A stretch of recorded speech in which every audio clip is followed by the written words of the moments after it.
Hello guys, in this video I'm going to show you how to design an accessories logo on the Mockitup application. But first of all, I just want to mention, please don't forget to subscribe to our channel, because at 100,000 subscribers we are going to show you our YouTube revenue statistics and growth strategy, how to make money online. So let's jump into it. First of all, open the application on your device. Tap to the logo button next to the t-shirt option at the upper side of the screen. And in the features section, scroll down and you can find it the accessories logo option.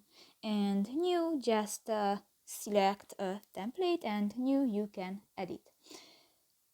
If you want to change the text, click to the text box and tap to the edit button.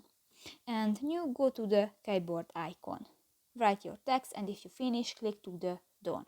In the font section, you can find different font type and just select another. And new, if you want to change the background color, just click to the color section and select another color.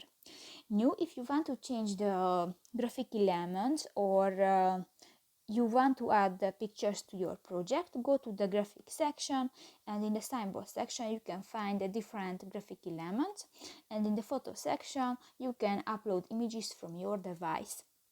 In the doodle section, just select a color, and new you can draw on your project. If you go to the brush section, you can find the different materials, and for example, click to the stars, and new you can add stars to your project. So that's pretty much it for this video, guys. See you in the next one. Bye bye.